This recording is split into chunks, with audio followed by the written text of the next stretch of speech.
Assalamu alaikum. Welcome to my channel Case Law Studies. Student, in this lecture I will discuss about first ground for rejection of plaint, stage of rejection of plaint and material that may be looked while rejecting a plaint, and similarly effect of rejection of plaint and regarding Lahore High Court amendments and other Supreme Court judgments and remedies against uh, rejection of plaint. So the first slide is ground for rejection of plaint. ये हर student जानता है, जो भी law का student है, order 7 rule 11 जो इससे related deal करता है, और ये इम्पॉर्टेंट ऑर्डर है। इसका सबसे पहला ग्राउंड जो किसी भी प्लेंट को रिजेक्ट करने का सबब बन सकता है, the first ground is if plaint does not disclose a cause of action, and the second ground is if the relief claimed is undervalued, not properly valued. और इसकी इंपॉर्टेंट ये है कि इसके बाद अगर एक सूट अंडर वैल्यूड है तो कोर्ट उसको डायरेक्टली उसको रिजेक्ट नहीं करेगी, बल्कि टाइम देगी, और अगर वो टाइम के बाद भी वो उसको प्रॉपर वैल्यू नहीं करता तो फिर कोर्ट उसको रिजेक्ट करेगी। इसी तरह यही बात अगर प्लेंट इनसफिशिएंटली स्टैम्प्ड है, अगर कोर्ट फीस नहीं लगाई हुई तो फिर भी कोर्ट टाइम देगी प्लेंटिफ को कि वो कोर्ट फीस लगाए। अगर वो उस टाइम पीरियड के अंदर अंदर कोर्ट फीस नहीं करता और वो फेल होता है तो फिर कोर्ट उसको रिजेक्ट करेगी। And the fourth and which is very important, अगर एक सूट बार्ड बाय लॉ है। अब जो अदर प्रोविंसेस के जो ऑर्डर 7 रूल 11 है उसमें ये मेंशन्ड है कि where the suit appears from the statement in the plaint, लेकिन लाहौर हाई कोर्ट की जो अमेंडमेंट है उसमें ये appears from the statement in the plaint की जगह ये डाल दिया कि from the record available with the court. अब दूसरे प्रोविंसेस में भी यही बात समझी जाती है और मानी जाती है। मैं आगे जब मटेरियल डिस्कस करूंगा डेट कोर्ट में look while rejecting the rejection of plaint, तो उसमें मैं डिस्कस करूंगा कि बाकी प्रोविंसेस में भी फ्रॉम द अवेलेबल रिकॉर्ड को ही देख के ये बात पता चलाई जा सकती है कि ये सूट बार्ड बाय लॉ है, लेकिन लाहौर हाई कोर्ट ने थ्रू अमेंडमेंट इसको अब ऑर्डर 7 रूल 11 का हिस्सा बना दिया है और ये 2018 में ये अमेंडमेंट हुई थी। अब इसके बाद जो नेक्स्ट है कि stage for rejecting of plaint.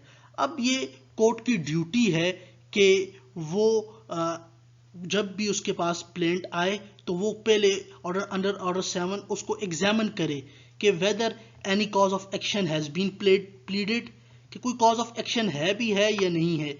Similarly whether any relief has been claimed against the plaintiff and to determine whether the plaint should be rejected और रिटर्न। ये सारी बातें ये कोर्ट की ड्यूटी है कि वो इसको करे। अब ये PLD 1988 सुप्रीम कोर्ट पेज 221, इस तरह 1992 CLC 22A2 पेज है, इसमें ये कहा गया कि order 7 rule 11 plaint can be rejected at any stage, किसी भी स्टेज पे ये जो है वो रिजेक्शन हो सकती है सूट की। लेकिन इसमें एक चीज़ एक मद्देनज़र रखी गई कि अब अगर टेम्पोरेरी इंजेक्शन की कोई एप्लीकेशन आई हुई है और कोर्ट ये समझती है कि ये सूट ही रिजेक्ट होना चाहिए, लेकिन टेम्पोरेरी इंजेक्शन की एप्लीकेशन प्लेस ऑन है, a plaint may be rejected sumoto, but while deciding an application for temporary injection the court find that the plaint is liable to be rejected. In this case proper course will be to put the parties on notice and to hear them before rejection. इसमें proper course ये है कि court पहले notice करे कि plaintiff को, but where the plaintiff has had notice why the plaint should not be rejected the court में reject the plaint while dismissing the temporary injunction application. तो इसमें ज़रूरी है कि कोर्ट नोटिस करे। इसी तरह और भी सुप्रीम कोर्ट की और दूसरी कोर्ट की जजमेंट्स हैं कि जिस तरह जिस केस में एविडेंस ऑलरेडी रिकॉर्ड है, कुछ हद तक एविडेंस रिकॉर्ड है, इसी तरह कुछ केस आगे फर्दर तरफ प्रोसीड हो चुका है कि अब अगर कोर्ट ये समझती है कि रिजेक्शन ऑफ प्लेंट, तो कोर्ट को चाहिए कि पार्टी को नोटिस दे और दोनों पार्टीज को सुने, उसके बाद वो कोर्ट उस सूट को रिजेक्ट करे। लेकिन कोर्ट किसी वक्त भी कर सकती है, लेकिन ये हर केस के सर्कमस्टांसेस पे डिपेंड करता है कि वो केस किस हद तक पहुंच चुका है। अब नेक्स्ट, द मटेरियल दैट में look at for rejecting a plaint. तो ऑर्डर 7 रूल 11 की जब हम इसकी बेर रीडिंग करें और इस for the purpose of order 7 rule court is to proceed on the presumption that averments in the plaints are correct. ये 1995 सुप्रीम कोर्ट में ये कहा गया कि अवर्मेंट्स इन प्लेंट्स, जो बातें प्लेंट्स में कहा गई, तो कोर्ट उसको प्रिजम्पशन देगी कि ये बातें सही है, उसकी बुनियाद पर कोर्ट सूट रिजेक्ट करेगी। लेकिन अब ये बात है कि going strictly by the language of rule 11 it may be that the court has to confine itself to the averment of plaint. ये कहता है कि अगर हम ऑर्डर 7 रूल 11 की प्लेंट रीडिंग पे अगर देखें तो वो ये कहता है कि कोर्ट को अपने आप को प्लेंट की हद तक कन्फाइन करना है। लेकिन ये कहता है कि and does not have to look any other material, but it really happened that the plaint itself discloses the fact which can be used against the plaintiff or which will enable the court to decide whether it is a case for rejection of plaint. Therefore mostly written statement can tell the plaint shall be rejected. कहता है कि ये बहुत कम cases में पता चलता है कि एक प्लेंटिफ खुद अपने अगेंस्ट ऐसे फैक्ट्स तो कभी भी नहीं कहेगा कि जो रिजेक्शन का सबब बने, बल्कि मोस्टली ये रिटन स्टेटमेंट से पता चलेगा या रिकॉर्ड से पता चलेगा कि ये जो प्लेंट है ये रिजेक्शन के काबिल है। यही बात लाहौर हाई कोर्ट के अमेंडमेंट में जो हमने रिजेक्शन ऑफ प्लेंट किया कि वो वाइल रिजेक्टिंग द प्लेंट वो या बार्ड बाय लॉ के वक्त रिकॉर्ड को चेक करेगा। तो इसी तरह ये मोस्टली रिटन स्टेटमेंट को देखेगा। अब इसकी एग्जांपल ये कि मिसाल के तौर पे एक सूट ऑलरेडी डिसाइडेड है under the principle res judicata, तो अब कोई पार्टी भी अपने प्लेंट में ये नहीं कहती कि ये मैटर ऑलरेडी डिसाइडेड है, बल्कि रिटन स्टेटमेंट जब आती है तो दूसरी पार्टी डिफेंडेंट ये क्लेम करता है कि ये सूट तो ऑलरेडी डिसाइडेड हो गया है। तो इसलिए ये 1981 सुप्रीम कोर्ट 878 में ये कहा गया कि the court should not confine itself to the averments in the plaint. तो इसमें ये बात कही गई। अब ये नेक्स्ट जो बड़ा इंपॉर्टेंट है, इसका इफेक्ट क्या होगा।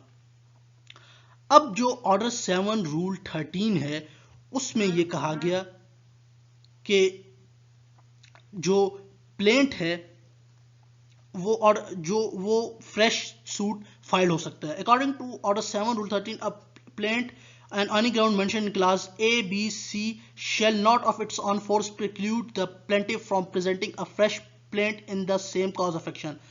अब ये लाहौर हाई कोर्ट की अमेंडमेंट्स हैं, उन्होंने क्लॉज डी को कैंसिल कर दिया, क्लॉज डी को हटा दिया कि अगर प्लेंट क्लॉज ए यानी cause of action, clause B undervalued, clause C अगर वो कोर्ट फीस या इनसफिशिएंट की स्टैम्प्ड है तो फिर तो suit on fresh ground file हो सकता है ऑर्डर 7 रूल 13 पे। लेकिन अगर वो सूट बार्ड बाय लॉ है तो फिर वो फ्रेश फाइल नहीं हो सकता। लेकिन अदर प्रोविंसेस में ये अमेंडमेंट नहीं हुई। लेकिन तो फिर क्वेश्चन एक अराइज होता है कि if a suit is barred by law then can second suit on the same cause of action be filed. तो इसमें बुनियादी बात जो मैंने ये नीचे पैराग्राफ में लिखी है वही है, प्रिंसिपल वही लाहौर हाई कोर्ट वाला है। और इस पे मैं आगे अगली स्लाइड पे ये आपको जजमेंट की रोशनी में समझाऊंगा कि प्रिंसिपल वही हाई कोर्ट वाला है कि अगर वो सूट बार्ड बाय लॉ है और वो मेरिट पे डिसाइड हुआ है तो फिर कोर्ट उसको नहीं लेगी। अब इस पे ये जजमेंट है 2009 सुप्रीम कोर्ट पेज 1076, ये जजमेंट प्रिंसिपल सेटल करती है, बड़ी इंपॉर्टेंट जजमेंट है। इसमें यह कहा गया कि no doubt order 7 rule 13 does contemplate shall not of its own force preclude the plaintiff from presenting a fresh plaint. Nevertheless, the underlined words are important and clearly indicate that the other provision relating to avoiding multiplicity of litigation and attributing finality to adjudication could not be ignored. जिस तरह एक suit आप ये कह रहे हैं कि fresh suit file हो सकता है, लेकिन जो दूसरी प्रोविजंस हैं लॉ की, जिस तरह रेस जुडिकाटा है कि एक सूट ऑलरेडी डिसाइडेड है तो उसको दोबारा नहीं उठा सकता, तो उनको भी सामने मद्देनजर जा सकता है। तो अब ये कोट यहां से बड़ा इंपॉर्टेंट है। If a plaint under order 7 rule 11 is rejected on the ground of the relief being undervalued or failure to affix proper court fees, a fresh plaint could always be presented। अगर वो A B और सी के तहत हुआ है तो फिर तो कोर्ट फाइल हो सकता है after rectifying the defects with in the prescribe period of limitation. और वो भी जो क्लॉज बी और सी है वो भी सब्जेक्ट टू लिमिटेशन है, वो भी उस पर भी लिमिटेशन अप्लाइड होगी।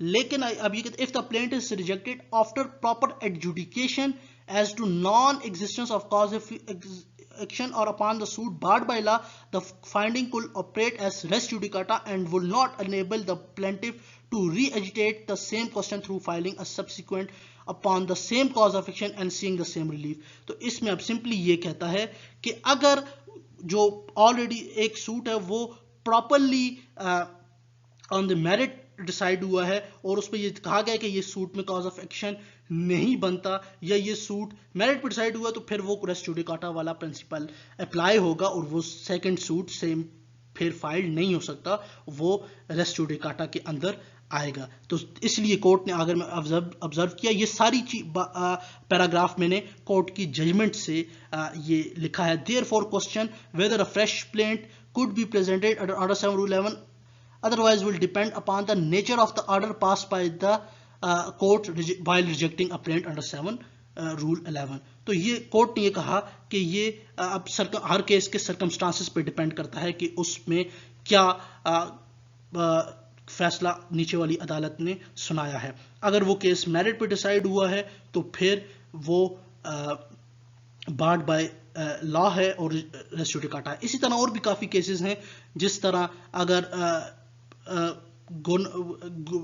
एजी से कुछ केसेस हैं जिसमें एजी से परमिशन लेनी पड़ती है, अगर वाइल फाइलिंग द सूट तो अगर वो नहीं ली गई तो वो सूट बार्ड बाय लॉ है क्योंकि लॉ को फॉलो नहीं किया गया। इसी तरह और भी जहां भी कोई चीज़ बार्ड बाय लॉ है तो कोर्ट उसको उस पे और वो सूट रिजेक्ट हो गया है तो कोई भी कोर्ट उसको दोबारा सुन नहीं सकती क्योंकि वो बार्ड बाय लॉ है। हर चीज़ जो बार्ड बाय लॉ है तो कोर्ट उसको नहीं सुन सकती जब तक वो चीज़ रेक्टिफाई ना हो जाए। तो प्रिंसिपल वही है जो लाहौर हाई कोर्ट ने अमेंडमेंट के थ्रू उसको लॉ का हिस्सा बना दिया है। बाकी प्रोविंसेस के हद तक भी यही रूल है। ये एक जजमेंट मैंने पेश किया, इसमें हज़ारों जजमेंट्स हैं जो यही पॉइंट डिस्कस करती हैं कि अगर पार्ट बाय लॉ है तो रेस जुडिकाटा का प्रिंसिपल अप्लाई होगा। अब रेमेडीज क्या है इसके अगेंस्ट? एक तो यह है कि रेस्ट जो रिजेक्शन ऑफ प्लेंट है ये डिक्री है और इसके अगेंस्ट अपील लाई होगी। और इसी तरह एक और रेमेडी जो ऑलरेडी हम डिस्कस कर चुके हैं ऑर्डर 7 रूल 13 की, कि अगर वो ए बी और C clause without touching the merit of the case, the party has right under 7 rule 11 to file the fresh suit on the same cause of action subject to limitation. तो ये थी आज की मेरी video. अगर आपको मेरी ये वीडियो पसंद आई तो काइंडली चैनल को सब्सक्राइब भी कीजिएगा और ये वीडियो लाइक भी कीजिएगा, इससे मुझे मोटिवेशन मिलेगी। जज़ाकल्लाह खैर।